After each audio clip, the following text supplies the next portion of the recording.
The story. What an innings this is. What are Yunus is being slaughtered. Couch Talk. Hello and welcome to Couch Talk. Today's guest is Jarrod Kimber of Cricket with Balls, Two Chucks and Cricinfo. We'll be talking about the overall performance of the Australian team in 2012, the big retirements and the promising debuts, the enigma that is Shane Watson, and look ahead to what seems to be quite a busy year in 2013. Welcome to the show, Jarrod. Thank you very much. This is your fourth time on Couch Talk, and I've asked Channel 9 to make a commemorative mug that Mark Taylor would be plugging during the Commonwealth Bank ODI series. The bullshitter. Available, in a special print of only 10,844, and every one of them will have a piece of my DNA, but you don't know which piece. I'm going to really miss Tony Greig for this. He was the best salesman there ever was. I mean, I'm not 100% sure how the system worked, but he was a big part of it. And when there was a point where they basically stopped selling them, I don't know if you remember, the old days you used to get a proper ad. It used to, you'd come back from the drinks break and you'd have about a minute of them taking you through every detail of it. Now, they don't really even show it to you. It's just in the bottom corner as one of them talks you through it. So Tony Greig, he used to take you through it basically like he was selling you a timeshare in the Poconos or something. No, I think they still spend a decent amount of time for signed shirts and stuff. It's just that you're in commercial, so I get the raw feed here, so I get to hear the commentators talk about it.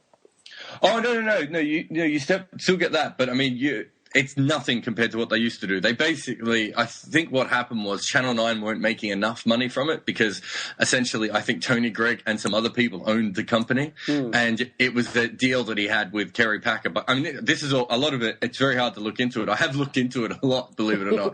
But it used to be like you would get a close-up of the image and they would take you through every single detail. I mean, in this last test and probably the last couple of years, you don't really get that. They just talk to you about what the product is and they keep the website and the phone number there. But there's some really good articles actually out there by a few different people about the fact that they talk about how it's a collector's item and an investment, which is something they always push.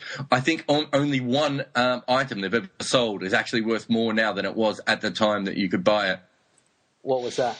It was something to do with Steve Waugh. I'm not 100% what it was, but it was one of the Steve Waugh items that obviously was much more loved by the public. But most of the stuff is absolute nonsense. I remember once they had a poster that just said lethal.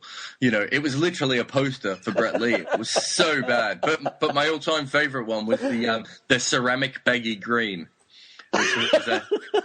Which it sort of looked like someone had done a green shit. So I think it's perfect. It's a perfect thing for Shane Watson, ceramic baggy green. Wow, yeah, it looks strong, but it's extremely fragile. Well, exactly. I mean, he wouldn't be able to, keep it without breaking it, would he? Let's be honest. Yeah. All right. Let's talk a bit about Australia's performance in 2012 and moving forward. The year started with Australia handing India their asses on a platter. You had a good set of bowlers, fast bowlers, top form. Clark had become Superman overnight, and no one really knows how to get him out even now in 2013. They have now ended the year with a 3-0 series win over Sri Lanka. They came actually pretty close to drawing the series 1-1 versus South Africa, the number one side. So, in your opinion, you think since that India series, Australia as a test team has progressed or standing still or gone backwards? No, I think they've progressed. I mean, I've been saying for a while that they probably had to move on from Ponting and Hussey, and or at least one of them. It's quite weird, actually. They've lost both at the same time now. But when they had Katic, Ponting and Hussey, I thought they probably should have tried to keep Kadich and Hussey and move Ponting on, but obviously it's hard to move on a legend. Even in Australian cricket where team comes first, it's still hard to move on someone like Ponting. So Kadich was really unfair to lose out. And there's no doubt that Hussey leaves a big hole that they can't fill. I'm not sure that they can't find another batsman who will, even a young guy who's learning the ropes who won't be able to average roughly what Ponting did. And realistically, that should strengthen the team because anyone who comes in and gets, more time to develop should eventually, become a better player. So yes, they've lost Ponting, but I don't think that's a massive hole. I don't know how they overcome Hussey because there just aren't that many. There just aren't that many really good batsmen in Shield cricket at the moment. The other side of it is that the bowling setup is phenomenal. We see with Jackson Bird coming in, it's a ridiculously talented guy to be, fifth or sixth? Ryan Harris and Ben Hilfenhaus were fit. I don't know if Jackson Bird would even be playing. And that we're not even counting, you hear about Cummins, Hazelwood and Pattinson all the time, but Ben Cutting is another one who's going to be playing one day. I really think he can bowl as well. There just seems to be this amazing sort of fast bowler factory. Now, whether any of them are as good as the English or South African fast bowlers, we're only going to be able to find that in the next couple of years. But I think that Pattinson is special. I think Siddle's probably close to one of the best seam bowlers on earth at the moment. And I think Jackson Bird is going to be a really, really handy bowler. So, it looks I like think they're in a better position. It looks like you have a huge man crush on the Birdman. And we'll get to Australia's bowling in a minute. I have to like Jackson Bird. He follows me on Twitter. And, that doesn't happen very often.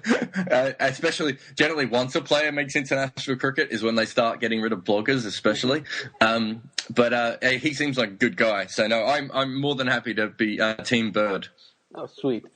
But as an Aussie supporter, As a Victorian, you mean? Okay, yes, of course. Vicks do it better. Are you happy with how Team Australia performed in 2012, irrespective of all the selections and the bowlers and the batsmen available? You have a series win against India, a series win against Sri Lanka at home, and a series win in West Indies, and loss to South Africa.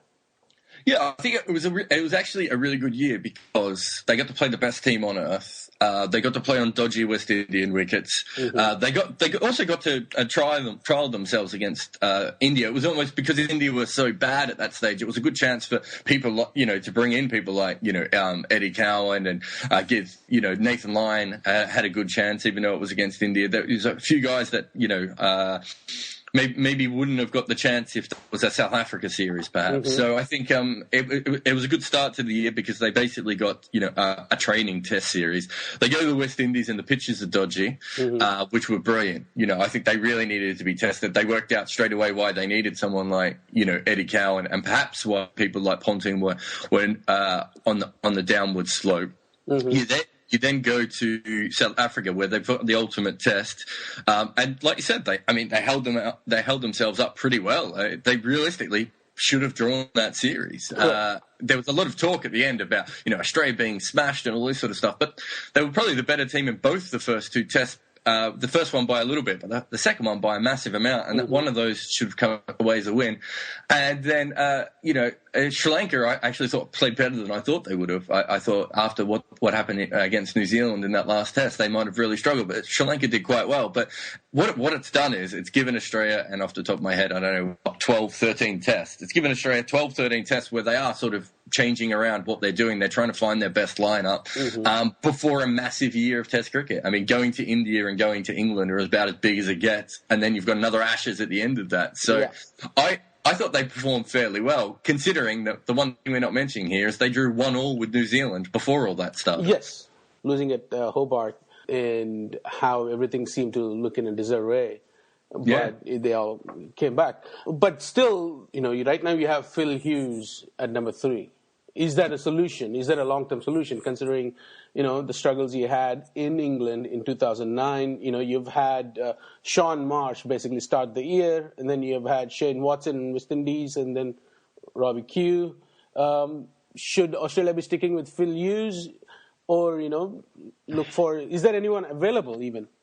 Say maybe a Khawaja or even an Alex Doolan? I mean, Alex Doolan's the most obvious one.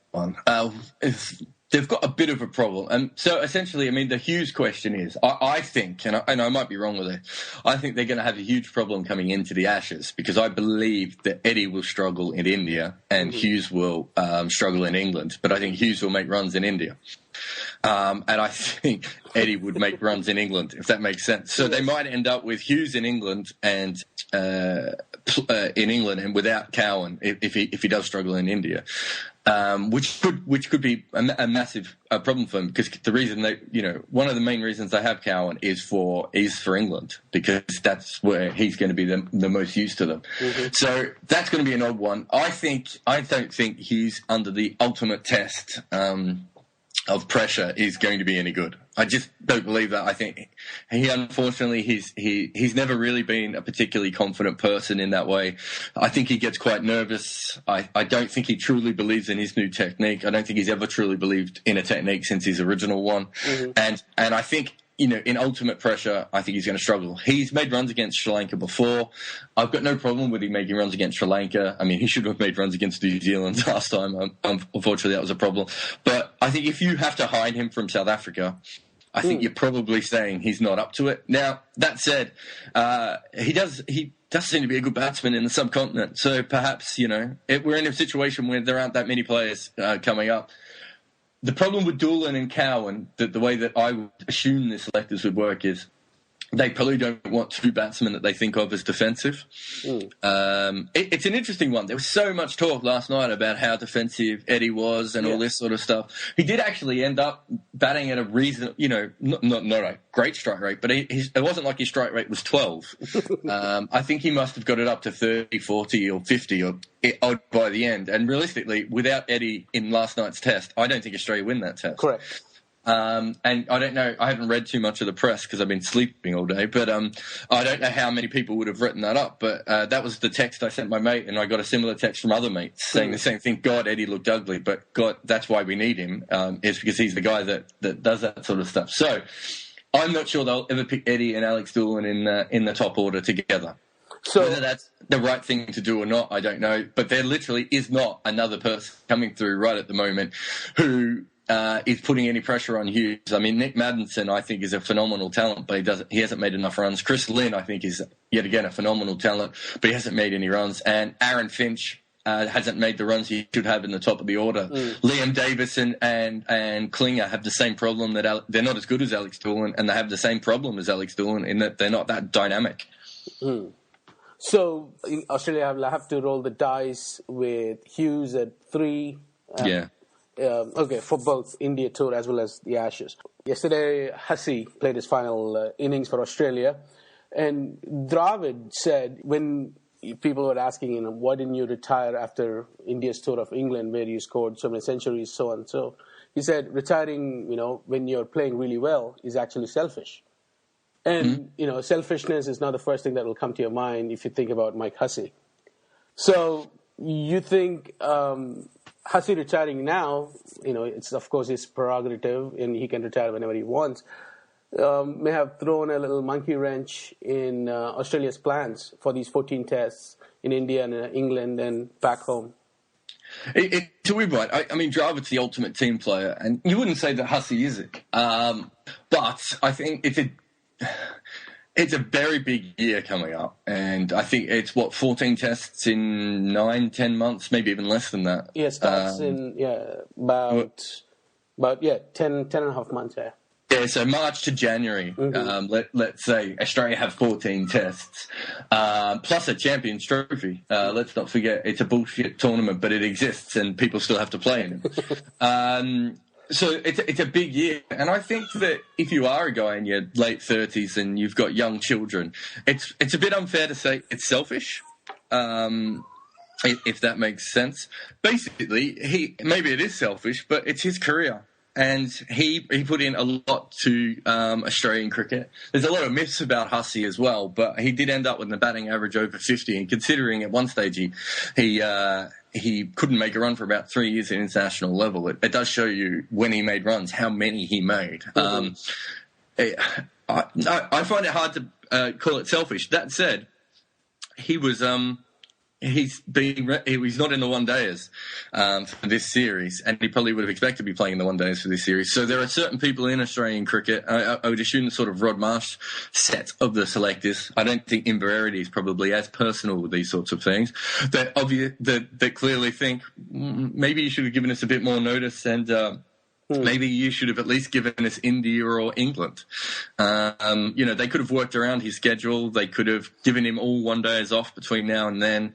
It's an interesting call, and I don't know when we'll ever hear the real story. There might be more to it that we just don't know at the moment. Perhaps one of his kids is, sick or needs special attention, or Brad Hogg retired because his wife had an illness. Ian O'Brien retired because he wanted to have more children, and didn't have time to impregnate his wife. People retire for many different reasons, and it's not the best thing for Australian cricket that he retired right now. But I was talking to Gideon on my podcast about it, and the way I look at it is I don't think Australia's quite at the level where they can beat England consistently and where they can beat South Africa. I think in a couple of years they might be at that level. So I've got no problem maybe turning over all these old players. I just think that it was time to bring in the new generation and move on. So if he wants to go, you don't hold someone back. I felt with Jarrod I almost called him Raul because, as we know, you and I are very close friends with him. As with Raul, as I spoke with him over dinner one night, he did look a bit defeated in Australia because he went on too long. So, I mean, it's all well and good to say it's selfish, but perhaps with Mike Hussey, if he'd been forced, or even in his own mind, he'd thought he had to play on, perhaps he just wouldn't have played at the same level he did when he wanted to play. So, look, it's your career. It's my idea with people retiring is the exact same thing I had with your sex life. I don't really care who you do it with, as long as it's legal. And I think it's a bit the same with Mike Hussey. I mean, very few people ever wrote that Warne and McGrath retiring at the same time ruined Australian cricket. But let's be honest, McGrath might have been past it. Warne could have played in easily another 2 or 3 years. Yeah. And the fact that they went both at the same time was selfish. Not selfish not selfish in a big picture thing, but they would have known that both leaving at the same time would put Australia into a black hole that they still haven't recovered from. Yeah. And when that happens, it's like, do you blame them? Well, no one really blamed them. No one should really blame Mike Hussey. When you want to go, you should be able to go. Yeah, fair enough. Sonny from Adelaide, he has a question for you. Go. And this is about your favorite Aussie, Shane Watson. What does Cricket Australia want from Shane Watson? It isn't clear to Sonny. Should he be played just as a batsman, or he has more as a utility all-rounder, playing at 6 and 7, bowling a few overs and getting a breakthrough here and there? I mean, with Hussey moving out of the number 6 spot, I mean, it makes most sense for him to bat at number 6, which probably suits his batting a little bit more at the moment than anything else. They definitely don't want him as a batsman. Look, the truth is that with the team, the way that the cricket team works, and I suppose knowing some of the Australian players slightly better, you see it even more when you're with them. Is it becomes this bubble, and I've always talked about it, and it really does become it. And they have to have this bubble sort of that insulates them from real life, because otherwise they'll become Ravi Jadeja and start tweeting abusive things at people. And this bubble, basically, generally what it means is that they see Eddie with an average of 32, and they say, "Don't worry, we're going to get you through to the Ashes. You're our guy. We've decided that you're our guy, and we believe in you." And that's what generally happens with Team Australia. Ben Hilfenhaus, his action fell apart a little bit, and they said, "We back you to get your action back," and he comes back. This is how that sort of team works. Now, the problem is with Shane Watson is, I'm not 100% sure he gets that support from the Australian team. Part of it is just because of his personality. He does rub people up the wrong way at times. Is it his face? It's his face, it's his hair, it's occasionally the way he talks. Look, he's one of those people that is probably, I honestly believe this, I don't know personally at all, but I've spent a lot of time in press conferences with him. Mm-hmm. I honestly believe he's not a bad person. Mm-hmm. But I believe he's the sort of person in a situation who will say the most dickish comment. Right? And I think over time, he's probably not got...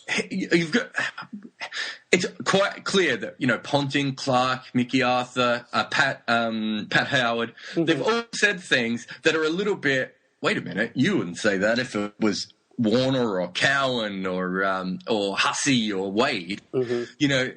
They just say things sometimes and you go, that's not really 100% support of Shane Watson. Mm. So he doesn't have that sort of... They don't believe that he is a batsman at the top level. And now some of it is his personality. I also believe that there's a difference between a batsman like Eddie Cowan, and I'm using him because he's a defensive batsman, and correct. Everyone always compares Shane Watson to attacking batsmen. Yes. Yeah, I see where you're going. Yeah, I'm comparing to a defensive batsman because essentially what happens is even when Eddie has a spot where he stops scoring, happens all the time to him. He has a spot where he stops scoring. Then he starts up again. He goes through cycles as a batsman, which, to be fair, a lot of batsmen do. Mm-hmm. And defensive batsmen definitely do it. It's not like he's a stonewaller. He had bits where he scores quite freely. Perfect example last night was, he had the period when the quick bowlers came on where he suddenly looked like he could score at a run and ball. Yeah. Whereas against the spinners and even earlier on against the quick, he looked like he just couldn't score at all. Mm-hmm. Shane Watson will score his first 20 to 25 runs quite quickly, and then he will get himself in a massive funk. And his funks, basically, he has technical flaws. He pulls down the whole side in that time, and then he usually gets out. Mm-hmm.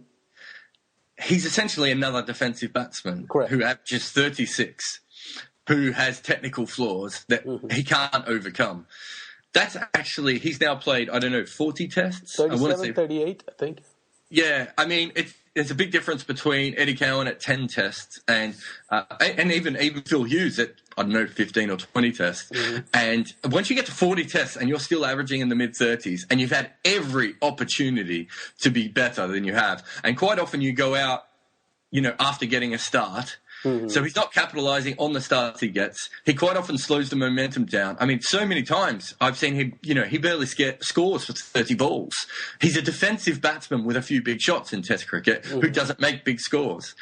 I think the Australian team know that, and I think they don't support him 100%. And that's why I think you've heard a bunch of times, as some people say, he has to bowl. Every time he bowls, his body falls apart. Yeah. He tried as hard as he could in Hobart to prove that he could bowl, and he killed his body. Mm-hmm. And that's what happens, unfortunately. So basically, I think they want him to be an all-rounder, and I don't think he can be. That's Test cricket. In ODI and T20, he's a naked god. Of course. So, in your opinion, he's going to be the one that's going to slot in at Mike Hussey's spot? I don't know. Especially because he's if you look at the numbers, he is a slow batsman. If you have him in the middle of the lineup, lower order, and you go to India where the run rates are going to be anyway 2.5 runs an over or whatever, and he's going to get more bogged down. Is that productive for Australia at all? And that might be why he doesn't end up in that spot. I mean, if he wants to be an all-rounder, and whether he does, I don't know. I mean, he makes a different statement every day on this. But if they want him to be an all-rounder, they have to move him down to 5 or 6. I mean, that's always been the case. I mean, there's a reason that there aren't that many Callis and Sobers all-rounders. Mm-hmm. Even someone like Jonathan Trott probably could have bowled more overs in his career for England, but top order batsmen just generally don't do it. It's just it's harder to do that. It is more punishing on your body because you go from one thing to another. So I think you're right. But the other thing is what he could do is I think if he bats at 6. His best bet is perhaps to bat like Shane Watson, which is not this prodding, front foot in the way batsmen and bat like he does in one days and T20 cricket and just almost Freddie Flintoff it if he has to. I mean, he's a better batsman than Flintoff, so he should be able to average 40 smashing the ball in Test cricket. And I think he might not make big hundreds, but if he makes a run of ball 70, it's far more useful than at the moment him making 70 off 180 balls. And so if he can do that, he can play. But I don't know. There's so much talk behind the scenes, and has been for a long time, about the fact that they just don't really think he's one of them. He hasn't quite bought into the new Michael Clarke style of things. But on the other side of it, this is the one thing that really he hasn't got enough credit for. The last 2 years, his batting has fallen apart in Test cricket, but he's bowled really well. Correct. Probably even longer than that. I mean, remember when he took apart Pakistan? That's going to be, 3 or 4 years ago now. His bowling's been really good, but if he can't do it, then it's, he may not play. But it's the same thing with Hughes. Who comes in? It's not like there's an obvious, someone out there that's, I mean, Andrew McDonald is probably the guy that should have been able to come in and do the same job. Bat at 6, probably average 40 and be a really handy bowler. But Andrew McDonald's body is completely fallen apart, and I doubt he'll ever play again. So it's not like there are that many people around, and they seem to want a fifth bowler. So I mean, that's a question from one of the listeners, Rajiv. What's going on with the Aussie Pacers? Just falling off like flies, and whether they're going to be able to hold up whoever they send out to India. Yeah, India's interesting, isn't it? I mean, whether Australia would even think of playing two spinners. I don't know whether they have a second spinner available. Well, I mean, there's no doubt that Glenn Maxwell being 12th man in this last test, their thought of playing him was probably a thought of he might be our second spinner in India. They've been a bit unlucky. It's not just the fast bowlers who've gone. I think John Holland probably has shown the most promise of any finger spinner. Definitely, he looked like he looked like at the start of the summer. Even with Nathan Lyon doing okay, they were talking about Holland coming in just because he looked like a better bowler, and then Holland was out for the whole summer. Now, I'm not sure if Holland's going to be ready for India, but it'd be a massive chance to take him. I think he's a really good bowler. He's also quite cocky for a spinner, like far cockier than Nathan Lyon, and I think you need that. Jason Frazier had that. And I think when you're playing India and blokes are coming at you, it's harder to be, the sort of Nathan Horrocks, Nathan Lyon type of guy. You really do need to back yourself a little bit, and John Holland seems to have that at the moment, and until Sehwag takes 15 off his first 4 balls. So John Holland should be the next spinner, but I would say they'll probably go with Maxwell, who, to be fair, is also not lacking in confidence. So, you'd think that whether he plays or not, I don't know. I mean, Lyon doesn't do much wrong, but he doesn't look like he can spin them to victory, and he doesn't. I mean, he's basically a slightly shitter version of Graham Swan. And Graham Swan's a perfect example of what I'm talking about. This massively confident, guy who, you can come at Graham Swan quite hard and even smash him in a test, and he still thinks in the next test he'll get you. I'm not sure Lyon has that. So I think Maxwell will probably play tests in India. Now, the problem with Maxwell is he spent most of his career batting at 8 for Victoria. Now, he actually has a good average batting at 8, and there's a reason he bats at 8, and that's because, Victoria has an amazing amount of all-rounders. Like, if you've got Andrew McDonald, Wade ahead of him, and they're batting at 5 or 6 or 6 and 7, Maxwell's always going to have to bat behind them. We know that they're better batsmen. But the problem is that if he plays for Australia, he's probably going to have to bat at 7, and I'm not sure he's quite good enough to carry that. But that's their only way. Wade at 6 and him at 7 is a very dodgy batting lineup. But hey, they might have to do that because I don't think they're not going to trust a second spinner. And to be honest, I'm not even sure there's any point. I think you can win in India with seam bowlers. I think England and South Africa have proved that before. Australia won in Sri Lanka with one spinner, and unfortunately for them, I think probably the best suited bowler to those conditions is Ryan Harris.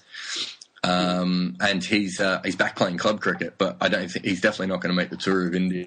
Yeah. Coming back to the original point about Aussie pacers. Yeah. Cummins hasn't played since 2011 Johannesburg Test. Well, he came back for the ODIs in England and broke down promptly. Brett Lee has retired. Now Harris was injured. Hilfenhaus, Watson, and Pattinson. And they kept out Mitchell Starc, precautionary measures, whatnot. So, what the hell is going on with Aussie pacers? And it's supposed to be this efficient system in place that monitors everything so that there are no breakdowns. Yeah, but I mean, the efficient system you're talking about is quite often the one that's actually catching all these injuries. These bowlers are checked so often now that, if there's any sort of irregularity, they're pulled out for sometimes months on end. If you find a hotspot, I wonder if in the old days bowlers just didn't have hotspots and moved through them, and sometimes broke down for life, and sometimes just recovered on their own. I think the most important thing is, and it's why the resting argument, which I'm not a massive fan of resting, but I think the one thing it has going for us is that scientifically, I'm not quite sure we've worked out how to stop bowlers from ever getting injured, or how to train bowlers in a way that doesn't get them injured. It wasn't that long ago that England had Graham Onions and Chris Tremlett. Basically, Graham Onions almost had to retire. Chris Tremlett went from being one of the best bowlers in the world to, he might not ever play consistently again. Simon Jones, I forgot about Simon Jones, So if you think about that at one stage or another, they had three guys who we all know are test quality bowlers who weren't playing. The difference was that they had, three or four others who were regularly fit. Stuart Broad maybe a little bit less so, but generally Finn, Bresnan, and Anderson have been, quite fit. I don't know why Australia's had so many problems with their bowlers. Ryan Harris is clearly too big for his body, which is probably the same sort of problem that someone like Tremlett has and Freddie Flintoff had. Cummins and Pattinson, their bodies were still developing when they were bowling very, very fast. Hazelwood probably is in that case again. Starc looks like he's probably more built for fast bowling in that, there's not a lot of muscle. He's quite a skinny guy. He's not pounding through the crease. Maybe he'll last slightly longer. But I think these things just happen. And perhaps it's also because they have so many of them. At any one time, you probably have 5 or 6 key teamers in Ranji Trophy injured, but they're not close enough to play for India that anyone cares about them. Sure. You're in a situation here where Ben Cunning was injured for a while as well. All these guys are actually in and around the team, and everyone's going, "Oh, I really want to see Pattinson because he's a 19-year-old who bowls so fast." But 19-year-olds who bowl really fast also quite often get injured. So I don't know. There's no obvious answer, and like I said, it might be that a lot of these guys, Stark's a perfect example. They were just afraid he was going to get injured, and he doesn't play. And I know that's happened with Hazelwood a lot of times, where they're just like, "This scan just it worries us. We're not going to play him," and those sorts of things happen. Perhaps it's something along those lines. I don't know, but I'd love to see Cummins play against India in India, just because the way the Indians played him in the World T20, they were properly afraid. I can't remember who it was I chatted to, but it was, I want to say it might have been, I talked to an Indian commentator, and it might have been Dirk Nannis or Ian Chappell. It was one of those things where, the World T20, everyone's around and, you're sitting there. And I said to these guys that it was really good name drops from me there. I didn't even remember the names I talked to in that name drop. But, the Indians were properly afraid of Cummins. So it would be, there would be a part of that. There's no doubt that the Australian selectors would have seen that. They might have wanted to take him out there. Mind you, the Indians looked probably afraid of Starc at times in Perth. So maybe they can get the same thing out of Starc. But I don't know. I was asked for my Ashes bowling lineup the other day, and it's one of those things where you can pick your 5 bowlers that you think will go to the Ashes, and then hope that at least 4 of them are still walking in a month's time. All right. There is a question from Homer, but we'll get to that in a little bit.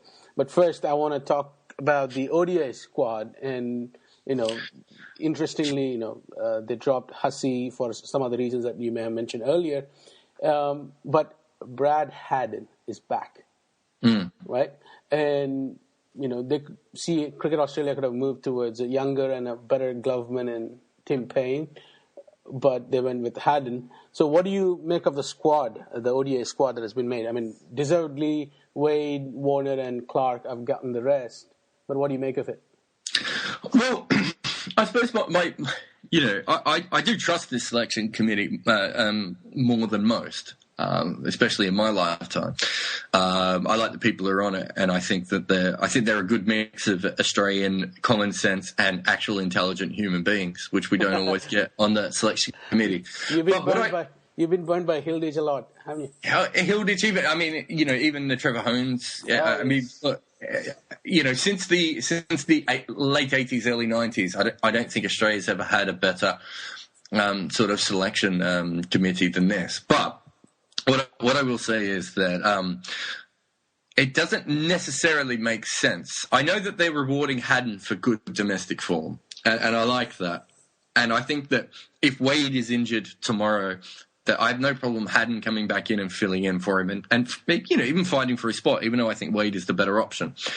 But what I don't understand is that realistically, one day has mean less than a piece of shit I found on the ground right at the moment. Yes. I mean, other than the fact that, the actual format's dying. Forget that the format's dying and think about what one day has mean at this point. It's early 2013. You've got 2 full years before the World Cup. You've got Wade being rested. Surely the best thing to do is to go, okay, we know what Haddin can do. If he's still around in 2 years and batting like this, maybe he plays in the World Cup. We don't know if Tim Payne is back 100%. We think he is. Maybe we'll take a chance on him. We also think that this Ludeman looks amazing. Really good government, seems to smash the hell out of the ball. He could be anything. Neville might end up being the next, when I mentioned all those young batsmen before, Neville might end up being a better batsman than all of them. Mm-hmm. Why not try Neville or Ludeman or go to Payne? They know what Brad Haddin could do. And to be honest, I never thought Brad Haddin was a brilliant one-day cricketer. I actually thought, for all the hell I've given him about, never living up to his potential in Test cricket, I actually think he's better Test cricketer for Australia anyway. In domestic cricket, you won't get a better one-day batsman than Haddin. For whatever reason, it never quite transpired that he could do the same thing for Australia consistently.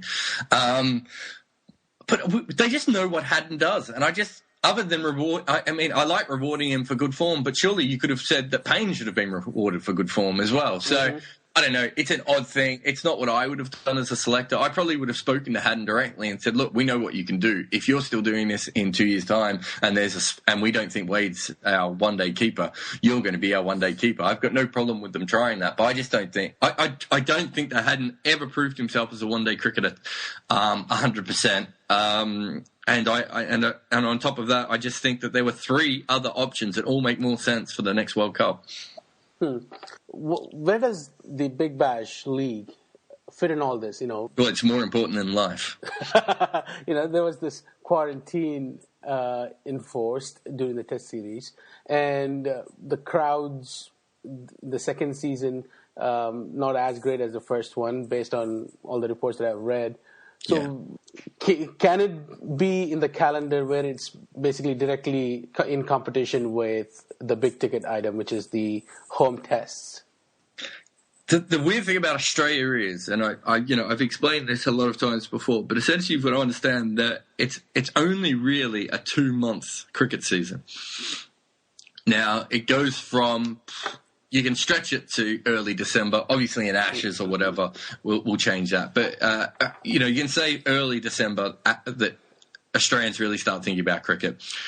And then, by the end, early February, people have sort of stopped being interested in cricket. Mm-hmm. Now, that's not to say that, that an early season test against South Africa or a really good one-day series, if that ever happens, can't get their interest. But basically, you've only got that 2-month block, and that's when the tests are obviously going to be played. Mm-hmm. And for Big Bash to be truly successful, they sort of wanted to capitalise on that spot. I actually think they went about it wrong. I think what they should have done is actually made the Big Bash between February and March. Yeah. And in doing so, I think they could have led it into the football season. Mm-hmm. And they could have cashed on to the end of the summer, which would have actually expanded the Australian summer. It would have given them 4 months of everyone talking about cricket. But I can see why they put it in December and January. It is the time when Australians are automatically thinking about cricket. Yeah, but you're not going to get that's why they've done it. But you're not going to get the big name players. Clark is not going to play, or Warner is not going to be able to play. I mean, Shane Warne can only lug this thing around for another year or so. But after that, his back statue will collapse. But what you're saying is the big problem with this form of cricket is that, I mean, Daniel Harris, Tim Ludeman, even these sorts of guys who have the odd good game and get talked about a little bit, mm-hmm. No one's going to the ground to see them play. Correct. The problem is that, people are going to see Warne, they're going to see Gale, they're going to see even Brad Hogg and these sorts of players. Mm-hmm. That seems to be the way, a big part of why they're going. And Gideon Haigh did the opening for the Renegades and the Stars in Melbourne. Mm-hmm. And, this opening chat was Gideon Haigh, Shane Warne, Murali and Viv Richards sitting on a stage and talking about cricket. Gideon's over 40. Viv Richards is, I don't know, what, 50, 60? Yeah. Murali and Shane Warne are both over 40, and they're aiming this game at 13-year-old boys. The best thing that can happen to the Big Bash is that every time someone like Mike Hussey and Ricky Ponting retire, they want to continue to play in the Big Bash. That's not always going to happen. Some of these guys are just going to go,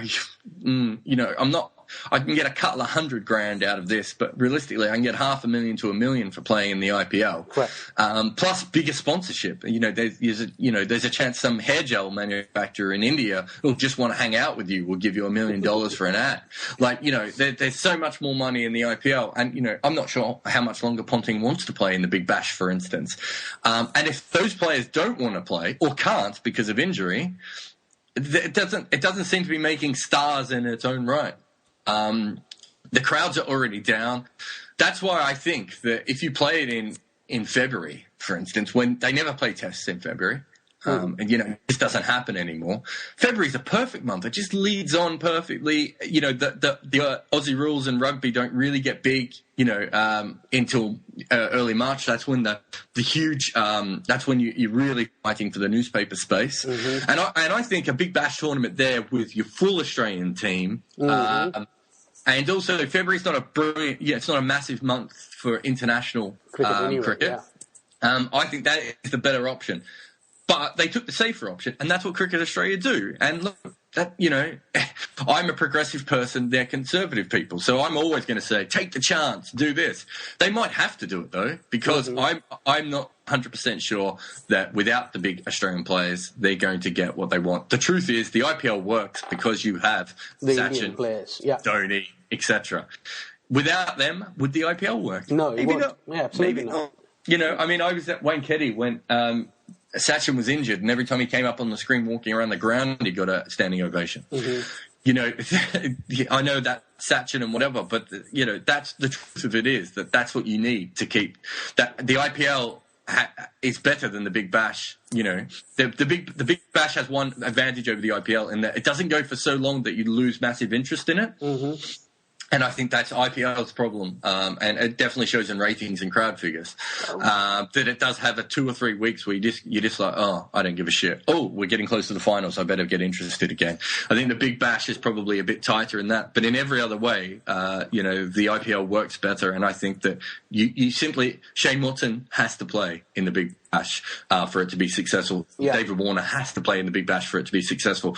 And you saw this year where they basically, it's not an independently run tournament. It's corrupt in a different way than the IPL is, in that there was a lot of nonsense going on about which Sydney team David Warner would play for. He wanted to move to the Sixers, but they were trying to keep him at the Thunder because they knew how rubbish the Thunder were, and that the Thunder needed a franchise player. But he had no time to play for them anyway. Yeah. So there you go. Big Bash, we love it. It's great. It's the future of life. Homer's question for you is, the Shield season, domestic season in Australia will end in February, and then you have Champions Trophy, you have the back-to-back Ashes and all these things. As Homer would be, he's interested in the Aussie team that would be going to India. I think we talked about it, but just give a collection of players that would be going to India, in your opinion, would be in the starting 11. The starting 11, I don't think it'll be wildly different than the starting 12 we saw at the moment. I think Stark and Bird have proved themselves. I think they'll take Mitchell Johnson. To be fair to him, he had a bad test in Perth, didn't he? But since then, he's done well. I'm obviously not a massive fan, and I don't believe he's mentally strong enough for Test cricket. But, he's a beast. So, there are a few players in world cricket who can make 100 and take a 7-wicket haul. He's one of them. They're going to keep chanting their arm with him while he's not stuffing up. Peter Siddle's obviously their number one bowler.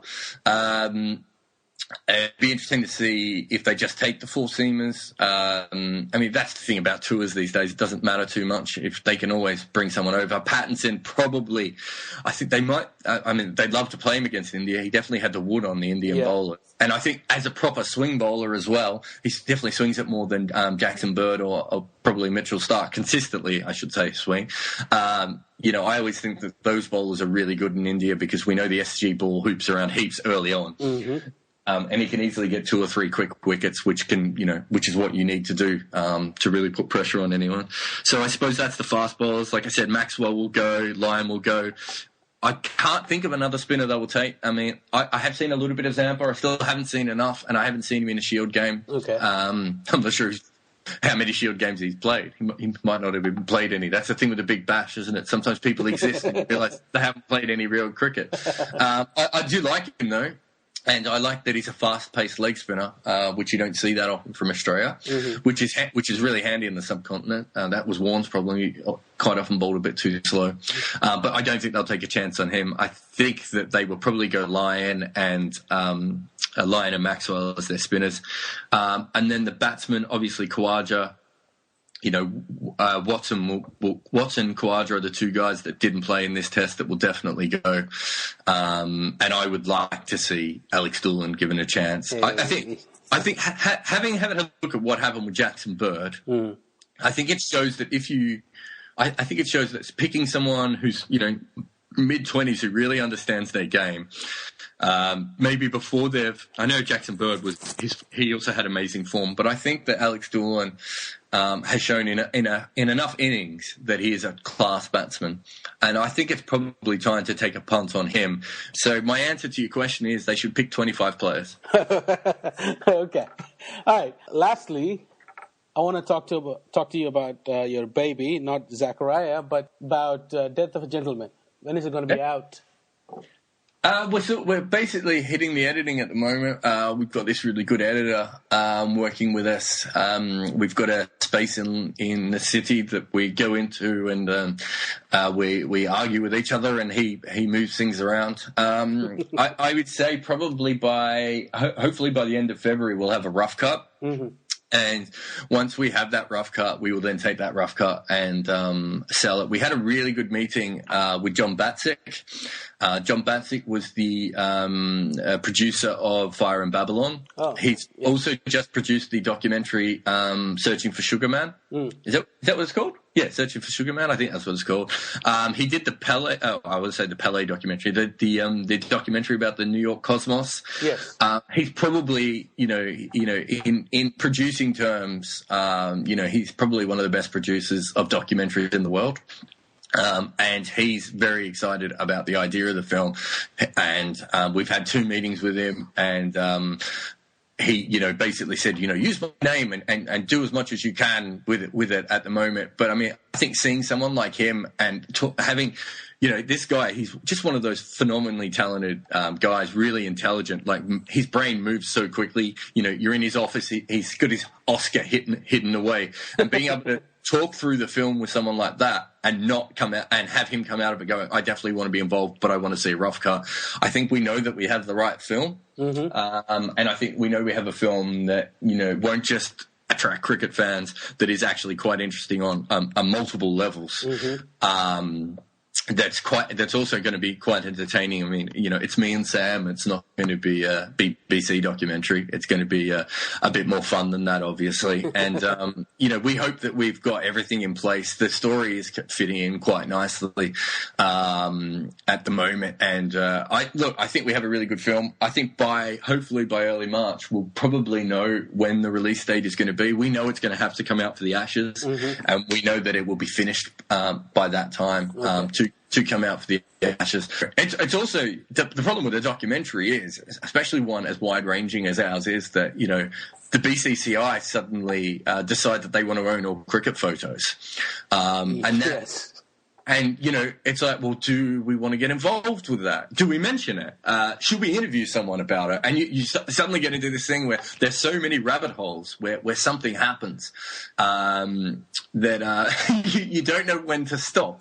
We've got a pretty interesting ending that we haven't filmed yet, but we're really quite excited about. And look, it's one of those things that, Eddie is obviously a major part of our film. Mm-hmm. We have to work out how he fits in the overall structure of the film, which is quite interesting. But I'm not going to lie to you, I want Eddie to succeed because he's my friend. Mm-hmm. But geez, it would be so much better for me if he's opening up that first test in the Ashes, mm-hmm. and he's a major part of the film. So there's so many different factors to it. We're editing. I've said, Sam every now and again, because he's really taken over the producer role, and I've really taken over the directing role. Our other director had to go back to Australia, unfortunately. So I've sort of taken over the co-directing role very much. And every now and again, Sam gets really focused in that we don't have enough money for certain things, and we've got to buy this, and we've got to pay this person's wage or whatever. and then, he says to me, I'm worried about the film. And I'm like, in my head, the film is amazing. We just have to put it together. And, it could come out and all your listeners could say, actually, Jarrod was talking shit. The end is bullshit. The film makes no sense. I don't understand. Who the fuck is Eddie Cowan? Why do they keep showing him? And why has Srinivasan got a weird cold? But yeah, look, I mean, it's been an amazing experience. I think I've said it before, probably to you guys, that I don't think there's ever been a really good sports business documentary. And I also don't think there's ever been a truly independent documentary on a behind the scenes of what someone goes by in Test cricket. Mm-hmm. Hopefully we've got those two things. We don't have Sachin, who has told us 100 times he'd love to be in the documentary but hasn't been in it. He's probably the only person in world cricket that we really, really would prefer to have in the film than not be in the film. Mm-hmm. I mean, everyone else, we've got the former and current CEO of the ICC. Mm. We've got the chairman of the Indian and English cricket boards.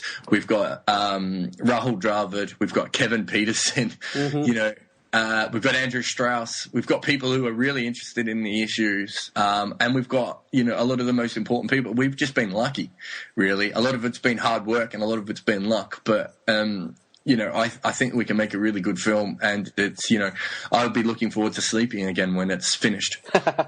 All right. On that note, all the best for the movie, and thank you so much for coming on the show, dude. No worries. I can't wait for my 5th time. We'll have to work out what it is. You can be the Tom Hanks on Saturday Night Live. I think he has a record for it, like 13 times or something. I think it's quite clear in my life I'm not the Tom Hanks. I think Alec Baldwin has the record, though, and I think if you look at my career, I'm probably more the Alec Baldwin. All right. Thanks a lot, Jarrod. No worries, mate. Boys, if they went down the ground, this could be 6 as well. It's a big hit. It's a huge 6. Straight down the ground, almost into the dressing room. And that tells the story. What an innings this is. What are Eunice has been slaughtered. Couch Talk.